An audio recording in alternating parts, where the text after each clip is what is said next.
सूर्य की प्रभा का वर्णन।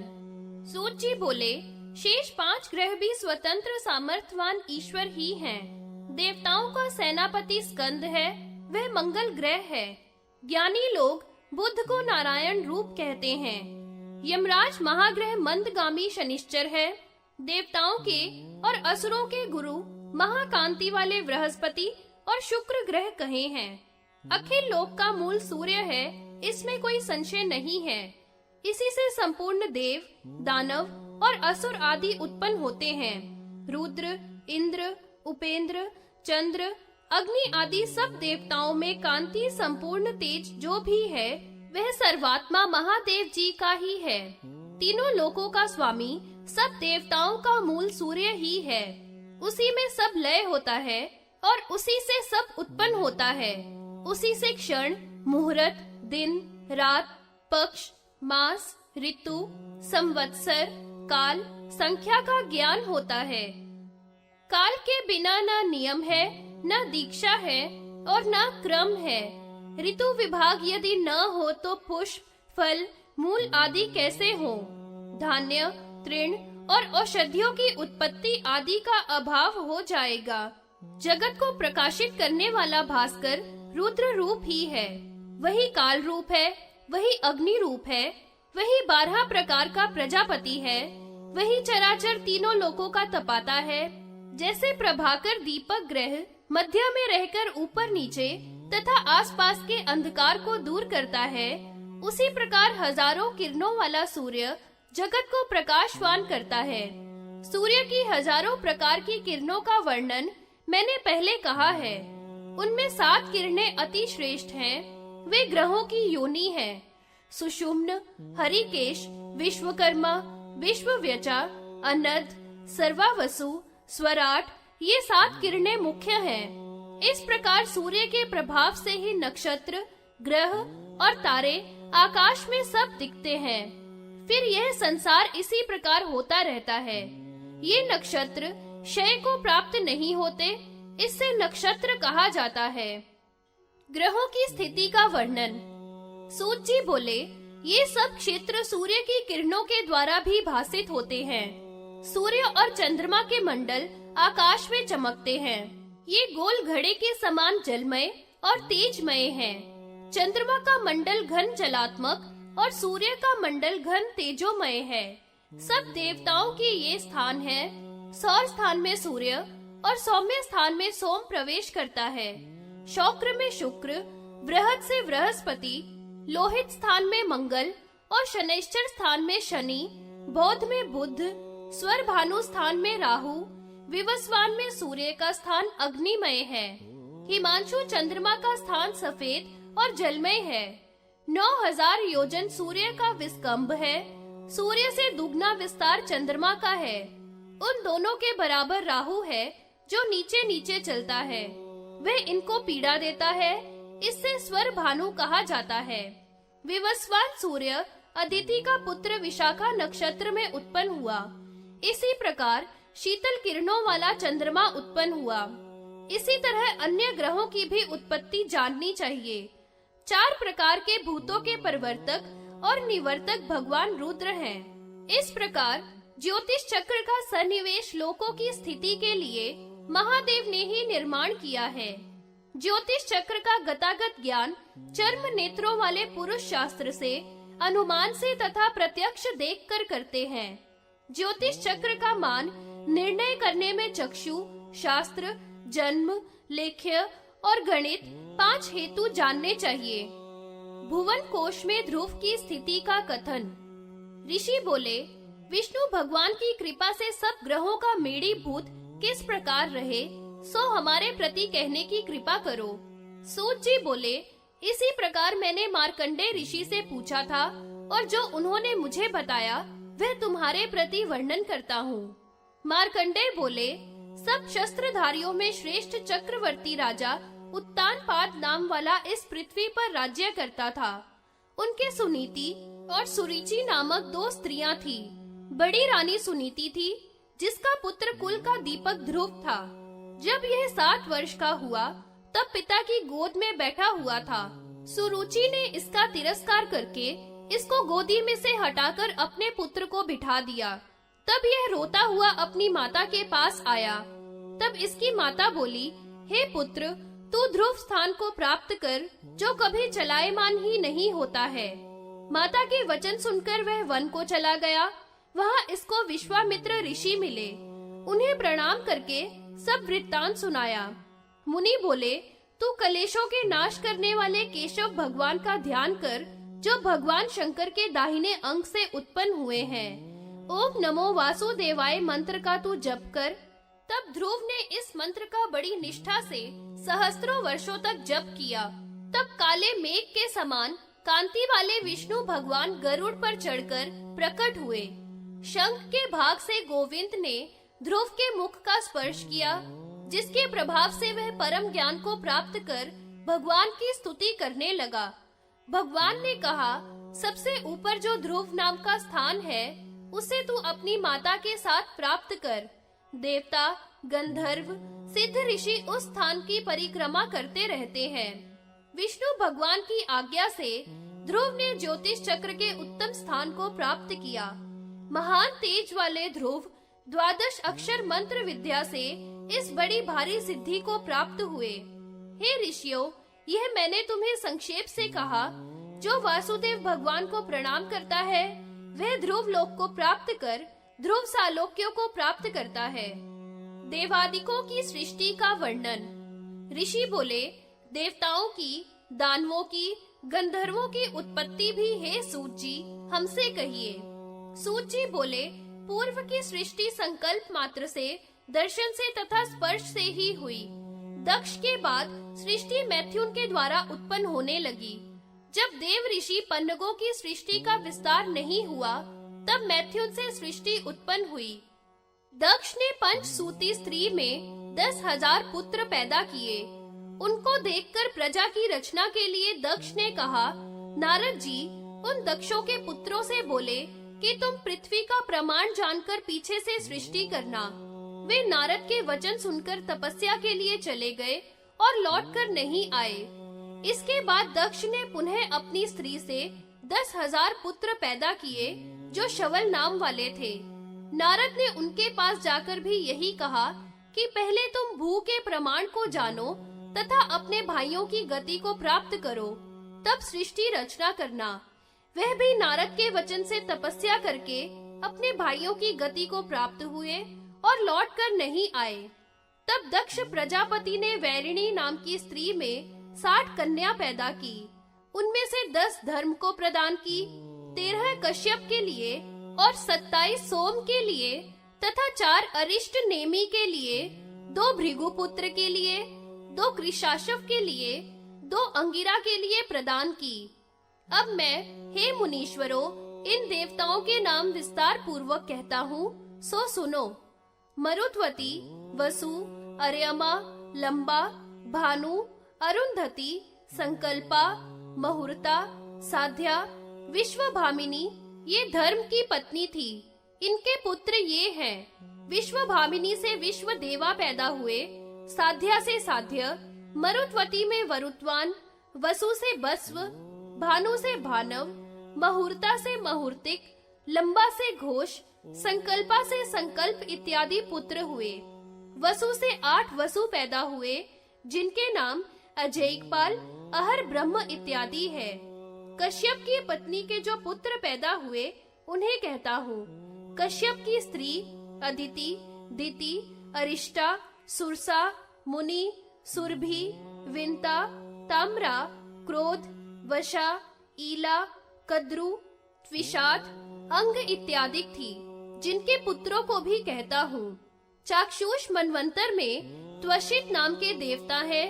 वह वैवस्वत मनवंतर में 12 आदित्य हुए, जिनके नाम है इंद्र, धाता, भग, त्वष्टा, मित्र, वरुण, अर्यमा, विवस्वान, सविता, पूषा, अंशमान, विष्णु।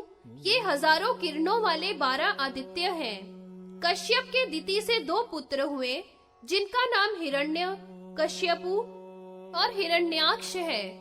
दनु में कश्यप से 100 पुत्र पैदा हुए, जिनमें विप्रचित प्रधान था। ताम्रा ने 6 कन्याएं जनी। वे शुकी, श्वेनी, सुग्रीवी, घृदिका, भासी, शुनी नाम वाली थी। शुकी ने शुक और उलूकों को पैदा किया। शयनी ने शयनों को, भासी ने कुरंगों को पैदा किया। घृदिका से घृद तथा कपोत, पारावत, हंस, सारस, कारण, प्लव पक्षियों को शुचि ने उत्पन्न किया। सुग्रीवी ने अज, मेष, खट, ऊंट आदि जने। विंता ने गरुड़, अरुण जने। कद्रु ने 1000 सिर वाले हजारों नागों को उत्पन्न किया, जिनमें 26 प्रधान कहे हैं। शेष, वासुकी, करकोटक, शंख, ऐरावत, कंबल, धनंजय, महानील, पद्माश्वतर, तक्षक आदि कहे हैं। क्रोध वंशा रक्षो गणों को उत्पन्न करती हुई किन्नर, गंधर्वों को अरिष्टि ने पैदा किया। त्वष्टा ने यक्ष और राक्षसों को उत्पन्न किया। ये कश्यप ऋषि की संतान संक्षेप में कही। इनका पुत्र और पौत्रों का वंश तो बहुत सा है। कश्यप ने गोत्र की कामना से फिर तप किया कि गोत्र को चलाने वाला पुत्र मुझे प्राप्त हो। तब उनके ब्रह्मवादी 2 पुत्र हुए। इनका नाम वत्सर और असित हुआ। वत्सर ने नैभुद और रैंप 2 पुत्र हुए। असित से एक पर्णा नामक स्त्री में ब्रह्मिष्ट पैदा हुआ। वशिष्ठ ने अरुंधति नामक पत्नी से 100 पुत्र उत्पन्न हुए, जिनमें सबसे बड़ा शक्ति था। शक्ति की स्त्री अदृश्यंती में पराशर उत्पन्न हुए। शक्ति को रुधिर नाम के एक राक्षस ने भक्षण कर लिया। पराशर से काली ने द्वैपायन पुत्र उत्पन्न किया। द्वैपायन ने अरुणी में शुक नामक पुत्र उत्पन्न किया। पितरों की पुत्री पीवरी से शुक के भूरिश्रवा, उपमन्यु, प्रभु, शंभु, कृष्ण आदि 5 पुत्र हुए। एक कार्तिमती नाम की कन्या भी हुई। पराशरों के 8 पक्ष कहे हैं। वशिष्ठ से घृताची में कपिंजल पैदा हुआ, जो त्रिमूर्ति कहा जाता है। उपमन्यु की संतान बहुत है। वशिष्ठ के भी 10 पक्ष हैं। ये सब ब्रह्मा के मानसिक पुत्रों का वर्णन किया गया है, जिनके की भूमि पर अनेक वंश प्रचलित हैं। इस प्रकार ये देव ऋषि कुल में उत्पन्न पुत्र और पौत्र हजारों की संख्या वाले हैं। ये त्रिलोकी को धारण करने में समर्थ है। इनसे तीनों लोक इस प्रकार व्याप्त हैं, जिस प्रकार संसार की वर्णन में पराशर के लिए पुलस्त्य द्वारा पुराण रचना का वरदान। ऋषि बोले, हे सूत जी, रुधिर राक्षस ने छोटे भाइयों के साथ शक्ति ऋषि को कैसे खा लिया, यह कथा हमें कहिए। सूत जी बोले, रुधिर नाम का राक्षस वशिष्ठ के पुत्र शक्ति को अनुजों सहित भक्षण कर गया। वशिष्ठ जी कल माशपाद राजा के यहाँ यज्ञ करा रहे थे। विश्वामित्र से प्रेरित वह राक्षस भाइयों सहित शक्ति को भक्षण कर गया। वशिष्ठ ने जब यह सुना तो हा पुत्र कहते हुए अरुंधति के सहित शोक से युक्त होकर पृथ्वी पर गिर पड़े। पुत्र के बिना अब हम जीवित नहीं रहेंगे, ऐसा निश्चय करके पर्वत की चोटी से पृथ्वी पर गिर पड़े। उनको इस प्रकार गिरता हुआ देखकर वशिष्ठ की पुत्र वधू शक्ति की स्त्री इनको समझाने लगी कि हे ब्राह्मण श्रेष्ठ, इस शरीर की रक्षा करो। मेरे गर्भ में आपका पौत्र स्थित है, उसे आप शीघ्र ही देखोगे। ऐसे समझाकर उन्हें जल से मुंह धुलाकर आश्रम में ले गई। पुत्र वधू के वचनों को सुनकर वशिष्ठ को कुछ होश आया, परंतु पुनः दोनों ही वशिष्ठ और अरुंधति विलाप करने लगे। जैसे विष्णु की नाभि में विराजमान ब्रह्मा हो, वैसे ही गर्भ में स्थित उस कुमार ने वेद की एक ऋचा बोली। उसे सुनकर भगवान वशिष्ठ बड़े अचंभे में पड़ गए कि यह किसकी बोली है। तब आकाश में स्थित कमल नयन विष्णु भगवान ने वशिष्ठ से कहा, हे पुत्र प्रेमी वशिष्ठ जी, तुम्हारे पौत्र के मुख से ही यह ऋचा निकली है। शक्ति का पुत्र और तुम्हारा नाती यह बालक मेरे ही समान है। अतः तुम शोक को छोड़ दो। तुम्हारा यह नाती रुद्र की पूजा में परायण तथा रुद्र के प्रभाव से अपने कुल को तारेगा। इस प्रकार कहकर विष्णु भगवान अंतर ध्यान हो गए। विष्णु भगवान को प्रणाम करके, हे पुत्र, तेरे पुत्र का दर्शन करके तेरी माता के साथ तेरे ही पास आऊंगा, ऐसा कहने लगे। अदृश्यंती भी अपने पेट को ताड़न करती हुई पृथ्वी पर गिर पड़ी।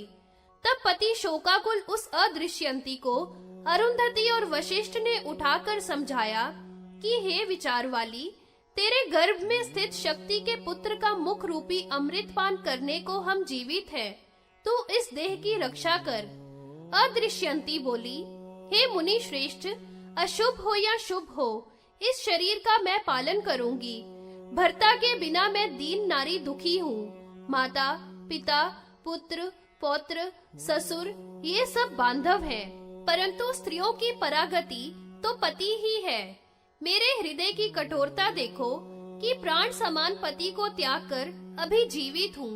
ऐसे पुत्र वधू के वचन सुनकर वशिष्ठ जी उसे समझाकर अरुंधति के साथ आश्रम में ले गए। वे गर्भ का पालन करती हुई 10वें मास में पुत्र उत्पन्न करती हुई, जिस प्रकार अदिति ने विष्णु को उत्पन्न किया था। शक्ति के पुत्र उत्पन्न होने पर पितृश्वर बड़े प्रसन्न हुए। देवता पुष्पों की वर्षा करने लगे। आश्रम के मुनि लोग भी हर्षित हुए। जैसे मेघ जल से सूर्य प्रकट होता है, वैसे ही यह पुत्र भी अदृश्यंती के उत्पन्न हुआ था।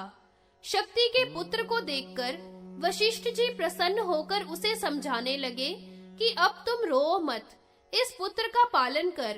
शनि पुत्र ने अपनी माता से कहा, हे अम्ब,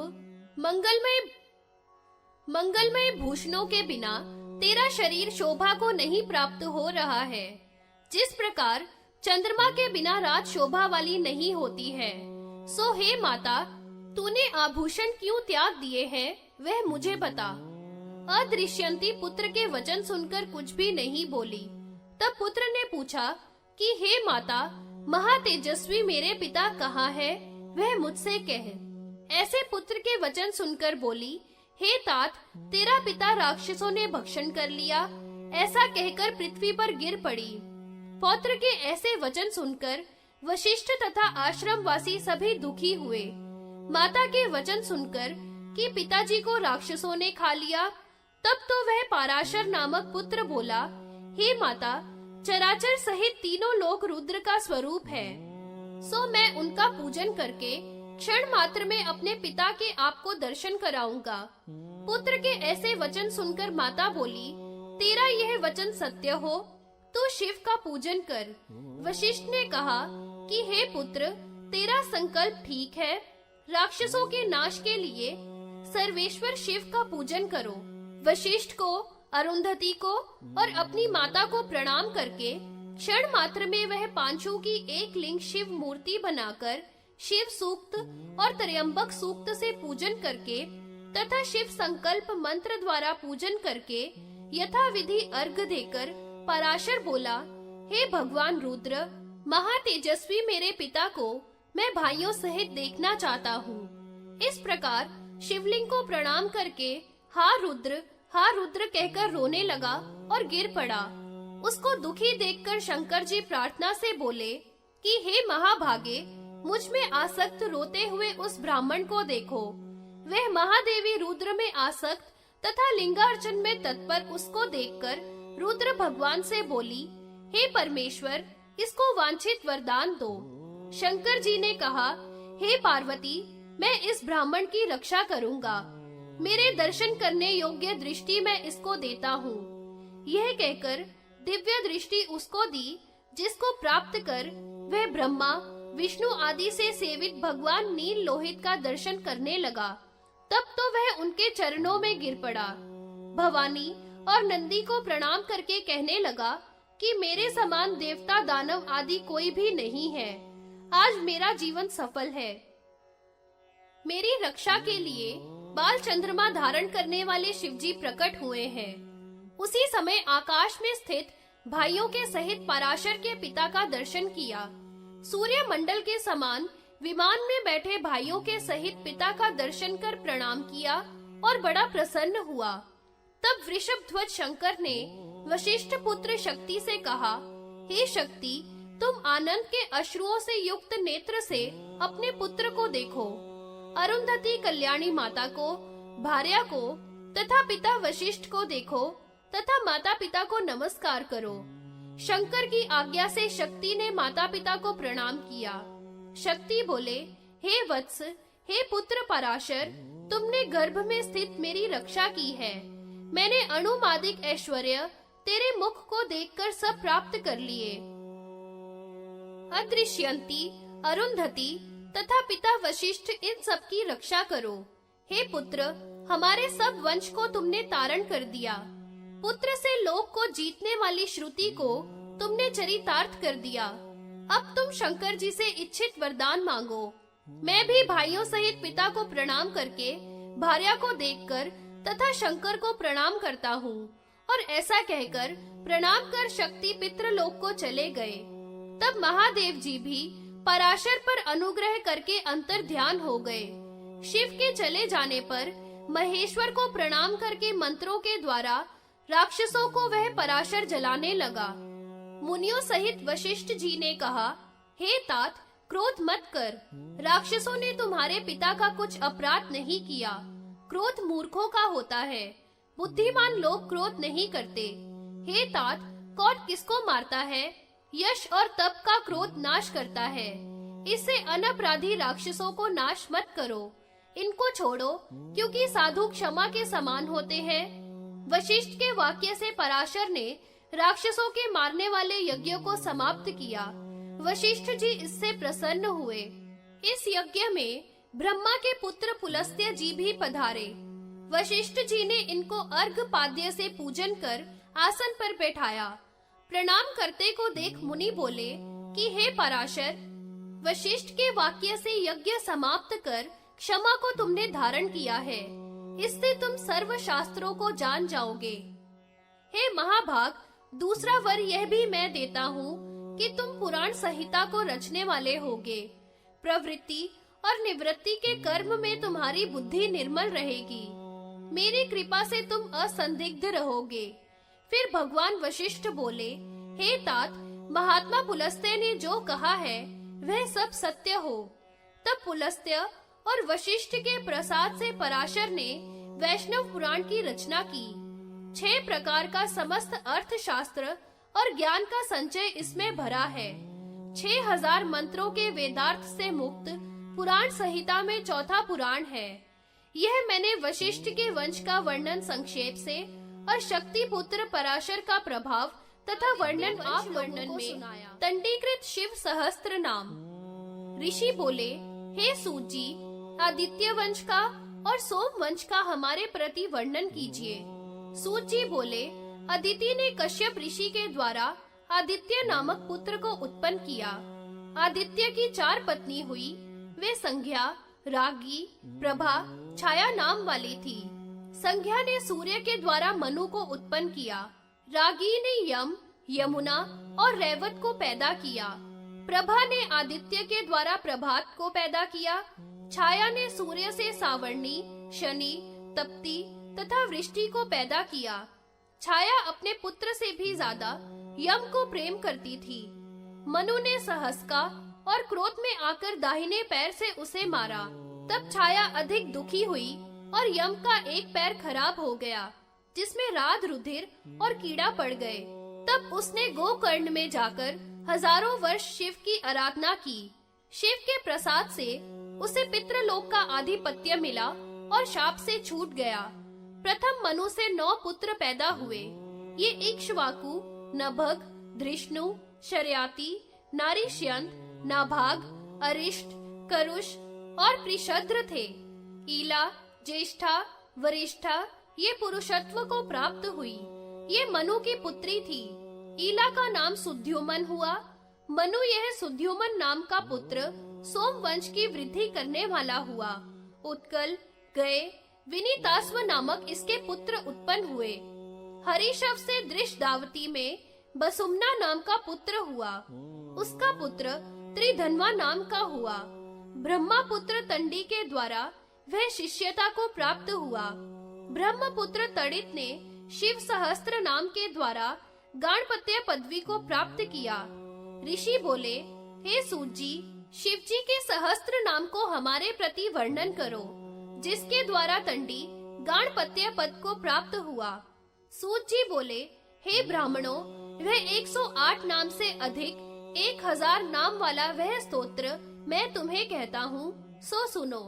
तब सूत जी ने शिव के स्थिर, स्थाणु, प्रभु, भानु, प्रवर, वरद, सर्वात्मा, सर्वविख्यात, सहस्त्राक्ष, विशालाक्ष, सोम, नक्षत्र, साधक, चंद्र, शनि, केतु, ग्रह इत्यादि 1108 नाम वाला महापुण्य कारक स्तोत्र सुनाया, जिसको पढ़ने तथा ब्राह्मणों को सुनाने से 1000 अश्वमेघ यज्ञ का फल प्राप्त होता है।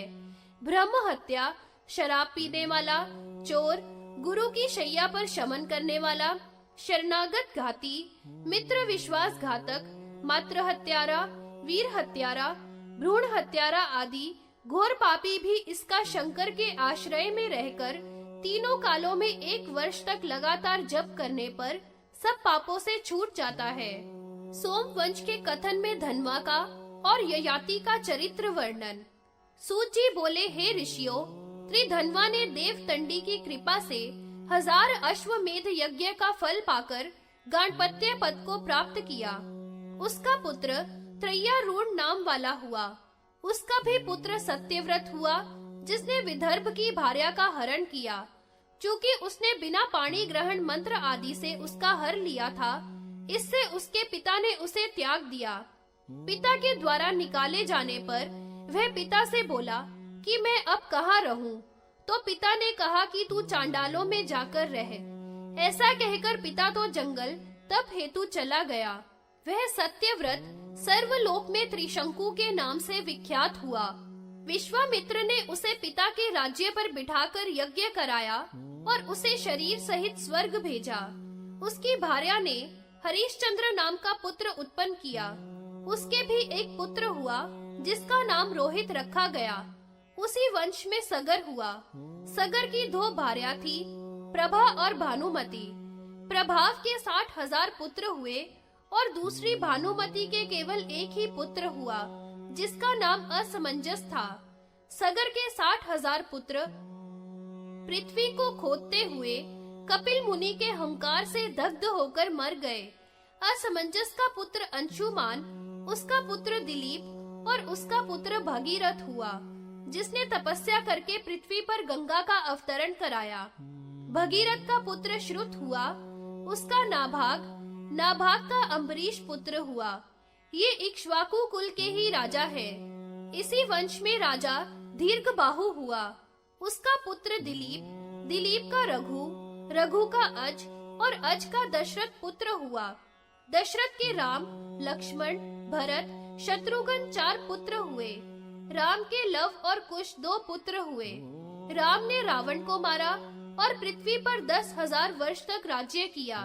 ये इक्ष्वाकु वंश में होने वाले सभी राजा रुद्र के भक्त थे। सब ही पाशुपत ज्ञान का अध्ययन करके यज्ञ द्वारा शिव को प्रसन्न कर स्वर्गवासी हुए। पुरुरवा नाम का एक शिव भक्त राजा हुआ, जिसके वंश में नहुष हुआ। नहुष के 6 पुत्र हुए, जिनके नाम यति, ययाति, संपाति, आयाति, अंधक, विजाति थे। ज्येष्ठ पुत्र यति तो मोक्षार्थी होकर ब्रह्म में लीन हो गया। 5 में सबसे श्रेष्ठ ययाति था। उसकी देवयानी शुक्राचार्य की पुत्री और शर्मिष्ठा वृषवर्मा की पुत्री 2 भार्या थी। यदु और तुर्वसु 2 पुत्र देवयानी के हुए और द्रुह्य, अनु, पुरु 3 शर्मिष्ठा के हुए। शुक्र ने ययाति को स्वर्णमय रथ, दिव्य घोड़ों से युक्त तथा दिव्य बाणों से युक्त 2 तरकस दिए थे, जिनसे ययाति ने 6 महीने के भीतर ही सब पृथ्वी को जीत लिया था। ययाति ने छोटे पुत्र पुरु को राज्याभिषेक करने की तैयारी की। तब ब्राह्मण आदि सभी वर्ण के मनुष्य कहने लगे कि बड़े पुत्र यदु के होते हुए छोटे पुत्र शुक के दौहित्र देवयानी के पुत्र को क्यों अभिषेक करना चाहते हो?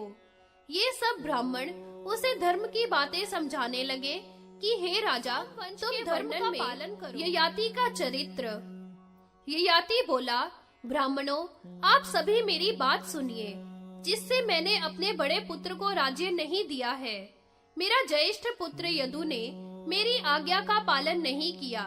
जो विपरीत मति वाला हो वह पुत्र नहीं है, ऐसा संतों का मत है। माता पिता की आज्ञा पालन करने वाला पुत्र ही प्रशंसा का पात्र होता है। छोटे पुत्र पुरु ने मेरी आज्ञा का पालन किया तथा विशेष रूप से माना है।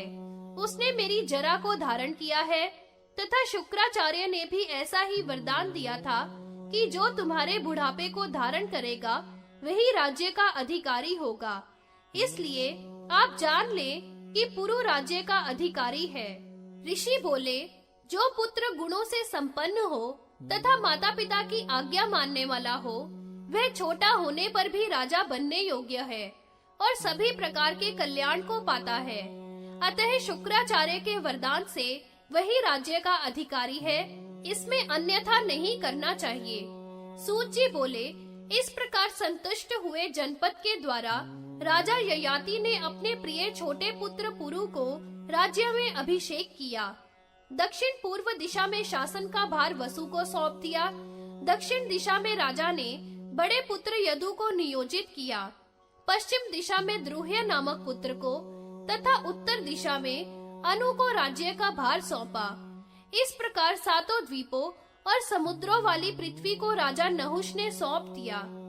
इस प्रकार राज्य देकर वह राजा प्रीतिमान होकर उपदेश करने लगा कि सभी कामनाओं को इस प्रकार दबाकर रखना चाहिए जिस प्रकार कछुआ अपने अंगों को अपने में समेट कर रख लेता है। कामनाएं उपभोग करने से शांत नहीं होती, उससे तो वे और अधिक बढ़ती हैं। जिस प्रकार हवन की अग्नि घी डालने से और अधिक प्रज्वलित होती है। पृथ्वी, धन, धान्य, सोना, पशु, स्त्री एक मनुष्य की भी कामना के बराबर है, ऐसा मानकर कामनाओं का दमन करना चाहिए। मनसा वाचा कर्मणा जो सब प्राणियों में पाप कर्म नहीं करता, वह ब्रह्म को प्राप्त करता है। जो दूसरे से नहीं डरता तथा न दूसरों को डराता है, जो दूसरों से न तो बैर करता है और न दूसरों की निंदा करता है, वह ब्रह्म संपत्ति को प्राप्त करता है। चाहे केश जीर्ण हो जाए, दांत जीर्ण हो जाए, आंखें जीर्ण हो जाए, कान जीर्ण हो जाए, लेकिन जीवित रहने की आशा, धन की आशा कभी भी जीर्ण नहीं होती। संसार के जितने भी सुख हैं, वह तृष्णा के नाश होने पर जो सुख मिलता है, उसकी बराबरी कभी नहीं कर सकते। अतः तृष्णा का त्याग ही परम सुख है। ऐसा कहकर राजा वन को तप के लिए चला गया। वहाँ अत्यंत तप करके पत्नी सहित उसने स्वर्ग लोक को प्राप्त किया।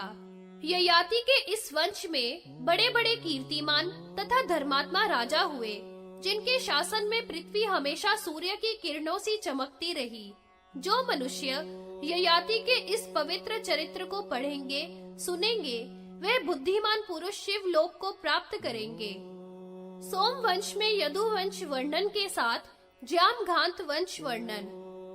सूत जी बोले, अब मैं आप लोगों से यदु वंश का वर्णन करूंगा, जो सबसे बड़ा था तथा महान तेजस्वी था। यदु के 5 पुत्र हुए, जिनमें बड़े का नाम था सहस्त्रजीत, दूसरा कृष्टु, तीसरा नीलोजक था। सहस्त्रजीत के पुत्र का नाम शतजीय था। शतजीय के हय तथा राजा वेणु नाम के 3 पुत्र हुए। हय के पुत्र का नाम धर्म हुआ, उसका पुत्र धर्म नेत्र हुआ। धर्म नेत्र के कीर्ति और संजय नामक 2 पुत्र हुए। संजय का महिष्मान नामक धार्मिक पुत्र हुआ, उसका भद्र श्रेणय नाम का पुत्र हुआ। भद्र श्रेणय के दुर्दम नाम का एक पुत्र हुआ, जो राजा बना। दुर्दम का लोक विश्रुत पुत्र धनक नाम वाला हुआ। धनक के लोक सम्मत 4 पुत्र थे, कृतवीर्य, कृताग्नि, कृतवर्मा, कृतवीर्य अर्जुन। चौथा पुत्र बड़ा ही पराक्रमी हुआ। कीर्तवीर्य अर्जुन के हजारों भुजाएं थी तथा सातों द्वीपों का एकमात्र ईश्वर था। उसकी राम के द्वारा मृत्यु हुई।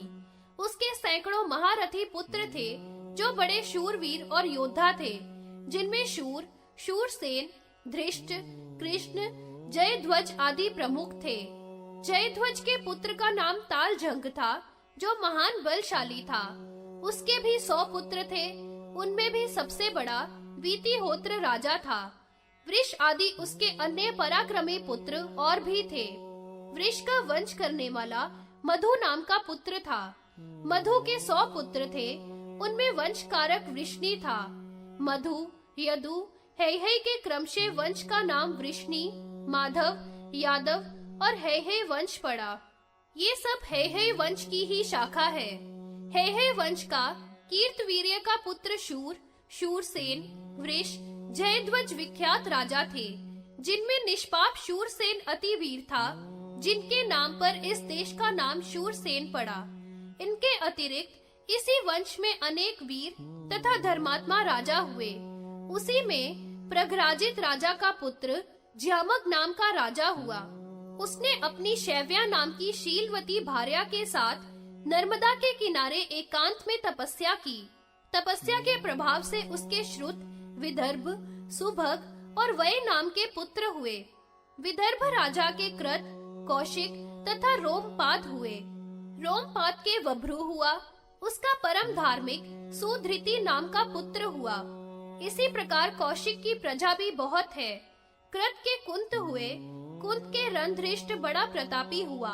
रणधृष्ट के निधृति, दशारहो व निधृत नाम के महान पराक्रमी पुत्र हुए। दशारहो के जीमूत, जीमूत के विकृति, उसके भीमस्त नाम के पुत्र हुए। भीमरथ के नवरथ, उसके दृढ़ रथ नाम के पुत्र हुए। दृढ़ रथ के करम्भ, करम्भ के देवरथ, उसके देव क्षत्रक नाम का पुत्र राजा हुआ। देव क्षत्रक का पुत्र श्रीमान मधु नाम का राजा हुआ। मधु वंश राजा से ही कुरुवंश, कुरुवंश से अनु, अनु से पुरु उत्पन्न हुआ। अंशु ने भद्रवती में वैदर्भ को उत्पन्न किया। एक्ष्वाकी के अंशु, अंशु के सत्व तथा सत्व के कुल वर्धक सात्वत हुआ। इस प्रकार हे ऋषियों, मैंने आप लोगों के सामने ज्यामक वंश का वर्णन किया। जो इस वंश को पढ़ता व सुनता है, वह स्वर्ग के राज के वर्णन में करता है। श्री कृष्ण का प्रादुर्भाव। सूत जी बोले, सात्वत राजा के सत्य बोलने वाले 4 पुत्र थे। भजन, भ्राजमात, दिव्य तथा देवावृत नाम के ये चारों पुत्र बड़े पराक्रमी थे। अब अंधक और वृष्णि के वंशों का विस्तार से वर्णन सुनो। देवावृत नाम के राजा ने सर्वगुण संपन्न पुत्र पाने के लिए तपस्या की। उससे उसको पुण्यवान वभ्रु नाम वाला पुराणों का ज्ञाता पुत्र प्राप्त हुआ। देवावृत और वभ्रु दोनों ने यज्ञ और दान के द्वारा ब्राह्मणों को प्रसन्न करके अमरत्व को प्राप्त किया। विष्णु की गांधारी और माद्री 2 भार्या थी। गांधारी ने सुमित्र और मित्र नंदन 2 पुत्रों को पैदा किया। माद्री के अनमित्र और शिनी पुत्र हुए। अनमित्र ने निघ्न, निघ्न के प्रसेन और सत्राजित 2 पुत्र हुए। सत्राजित सूर्य का सखा था। उसने सूर्य से सैमंतक मणि को प्राप्त किया था। संपूर्ण पृथ्वी पर वह राजा श्रेष्ठ था और सब रत्नों में उसकी मणि श्रेष्ठ थी। किसी समय शिकार खेलते हुए अकेला प्रसेन सिंह के द्वारा मारा गया। शिनी के सत्यक नाम का पुत्र हुआ। सत्यक के सात्यकी और युयुधान नाम के 2 पुत्र हुए। ये दोनों शिनी के नाती थे। युयुधान का पुत्र असंग, उसका पुत्र कुणी, कुणी का युगंधर नाम का पुत्र हुआ। माद्र के पुत्र वाषर्णी कहलाए, जिनमें सुफलक विख्यात हुआ। उसने गंधनी नाम की काशीराज की कन्या से विवाह किया, जो बहुत वर्षों तक माता के गर्भ में स्थिर रही थी। पिता ने गर्भ में स्थित कन्या से कहा, तू उधर से बाहर क्यों नहीं आती?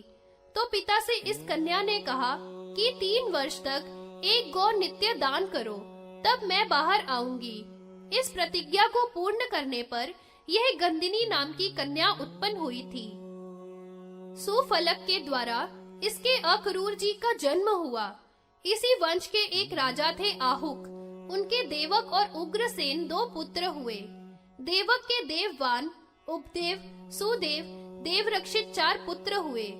देव की आदि 7 बहन हुई, जिनको वसुदेव जी ने ब्याह लिया। उग्रसेन के 9 पुत्र थे, जिनमें कंस बड़ा था। वसुदेव की स्त्रियों में रोहिणी ने हलायुध बलराम को पैदा किया। देवकी ने वसुदेव द्वारा भगवान कृष्ण को पैदा किया। उमा के देह से उत्पन्न भगवती योग निद्रा यशोदा के गर्भ से जन्मी। वह साक्षात प्रकृति और भगवान कृष्ण साक्षात पुरुष थे, जो धर्म मोक्ष के देने वाले, चतुर्भुज वाले, शंख, चक्र गदा, पद्म धारण किए हुए जगत की रक्षा के लिए उत्पन्न हुए। उनको वसुदेव जी ने यशोदा को समर्पण किया और कन्या को लाकर कंस के लिए दिया। कंस पुरानी आकाशवाणी को स्मरण करके कन्या को मारने को तैयार हुआ। तब कन्या उसके हाथ से छूटकर आकाश में अष्टभुजी देवी बनकर उससे कहने लगी कि तू मुझे क्या मारता है, तेरा मारने वाला तो संसार में पैदा हो गया। श्री कृष्ण की 16,108 रानियां थी। उनमें सबसे प्रिय और श्रेष्ठ रुक्मिणी थी। कृष्ण ने पुत्र के लिए शिव की बहुत समय तक तपस्या की। तब उन्हें चारुदेशन, सुचारु, प्रद्युम्न आदि पुत्र शिव की कृपा से प्राप्त हुए। फिर जाम्बवती के आग्रह से कृष्ण ने बहुत तप किया। तब प्रसन्न होकर रुद्र भगवान ने वरदान दिया। तब जाम्बवती के साम पैदा हुआ। इसके पश्चात भगवान कृष्ण को जब 120 वर्ष बीत गए, तब ब्राह्मण के शाप के बहाने से अपने कुल का नाश किया और जरा नाम के व्याध के अस्त्र से शरीर त्याग कर दिव्य लोक को पधारे। अष्टावक्र के शाप से कृष्ण की भार्या चोरों ने अपहरण कर ली। बलराम जी शरीर को त्याग कर शेषनाग होकर चले गए। कृष्ण की रुक्मिणी आदि पटरानी अग्नि में प्रवेश कर चली गई। रेवती जी बलभद्र के साथ अग्नि में प्रविष्ट हुई। अर्जुन भी अपने भाइयों के साथ स्वर्ग को पधारे। इस प्रकार मैंने संक्षेप में आप लोगों को कृष्ण की कथा कही। हे ब्राह्मणों, इस चंद्र वंश के राजाओं के चरित्र श्रद्धा से पढ़े, सुनावे या ब्राह्मणों के मुख से सुने, वह निसंदेह वैष्णव लोक को जाता है। अव्यक्त से महत तत्व आदि की उत्पत्ति तथा अनेक प्रकार की सृष्टि का वर्णन। ऋषि बोले, हे सूत जी, आपने आदि सृष्टि रचना तो कही, परंतु उसका विस्तार से वर्णन नहीं किया। हे सुव्रत, उसे आप विस्तार से कहने में समर्थ हो, सो हमें कृपा करके विस्तार से कहिए। सूत जी बोले, महेश्वर महातेज प्रकृति और परमेश्वर से परे परमात्मा स्वरूप है। ईश्वर से परम कारण अव्यक्त, जिसको प्रधान प्रकृति कहते हैं, तथा जो जगत की योनि महाभूति का विग्रह, जो अनादि, अज, सूक्ष्म, त्रिगुणात्मक, अविज्ञ ब्रह्म पहले कहा है, जिससे यह संपूर्ण जगत व्याप्त है। सर्ग काल में पुरुष या क्षेत्रज्ञ धिष्ठित अव्यक्त से महत तत्व उत्पन्न हुआ है। महत तत्व से अहंकार, वह 3 प्रकार का सात्विक, राजस, तामस हुआ। तामस से भूत और तन्मात्र की उत्पत्ति हुई। तामस अहंकार से शब्द लक्षण आकाश की उत्पत्ति हुई। फिर उससे स्पर्श मात्र वाली वायु की उत्पत्ति, वायु से रूपवान अग्नि की उत्पत्ति, तेज से समान जल की उत्पत्ति, जल से गंध मात्रा पृथ्वी की उत्पत्ति। इस प्रकार कारण के गुण कार्य में आ जाने से पृथ्वी में 5 गुणों का संघात है। पंचभूत अहंकार और महत तत्व, इन 7 आवरणों से व्याप्त अंड बहुत समय तक जल में शयन करता रहा। उस अंड से सूर्य के समान प्रभाव वाला पुरुष उत्पन्न हुआ।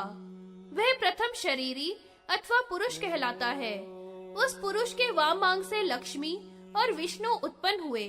दाएं अंग से ब्रह्मा और सरस्वती पैदा हुए। इस अंड के भीतर ही संपूर्ण जगत, लोक, सूर्य, चंद्र, ग्रह, नक्षत्र, तारा आदि स्थित है। यह सृष्टि के प्रसंग में जब तक सृष्टि रहती है, तब तक परमेश्वर का दिन होता है तथा प्रलय उसकी रात्रि होती है। इंद्री के विषय 5 महाभूत, बुद्धि देवता, ये सब परमेश्वर के दिन में ठहरते हैं तथा रात्रि में प्रलय को प्राप्त होते हैं। जैसे तिल में तेल, दूध में घी स्थित है, वैसे ही तमोगुण और रजोगुण में संसार स्थित है।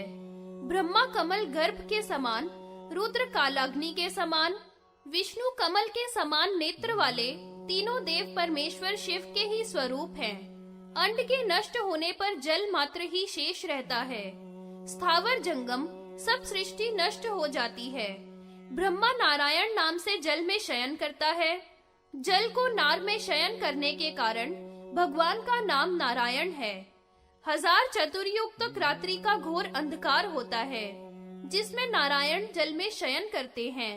फिर सृष्टि के प्रारंभ में स्वयंभू ब्रह्मा विविध प्रकार की रचना करता है। प्राकृत और वैकृत नाना प्रकार की सृष्टि होती है। भगवान वाराह रूप से पृथ्वी का उद्धार कर जल के ऊपर स्थापित करते हैं। तब ब्रह्मा जल, अग्नि, पृथ्वी, आकाश, स्वर्ण, समुद्र, नदी, शेल, वनस्पति, औषधि, काष्ठा, मुहूर्त, लव काल की रचना करते हैं। ब्रह्मा के मन से मरीचि, भृगु, अंगीरा, पुलस्त्य, पुलह, ऋतु, दक्ष, अत्रि, वशिष्ठ ये सभी मानस पुत्र उत्पन्न होते हैं। सुर और असुर, यक्ष, गंधर्व तथा पितरों आदि की रचना होती है और सृष्टि का विकास होता है। नर, किन्नर, यक्ष, पिशाच, अप्सरा, गंधर्व आदि की उत्पत्ति होती है। इतनी सृष्टि के बाद भी ब्रह्मा को शांति नहीं मिली। तब उनके शरीर के दो भाग हुए, आधे से पुरुष आधे से स्त्री पैदा हुई। पुत्र स्वयंभू मनु और पुत्री शतरूपा हुई। इन दोनों से प्रियव्रत और उत्तानपाद दो पुत्र तथा आकुति, प्रसूति दो पुत्री पैदा हुई।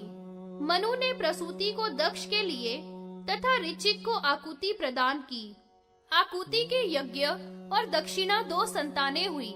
प्रसूति के श्रद्धा, घृति इत्यादि 24 कन्याएं हुई, जिनके वंशों से यह संसार व्याप्त हुआ है।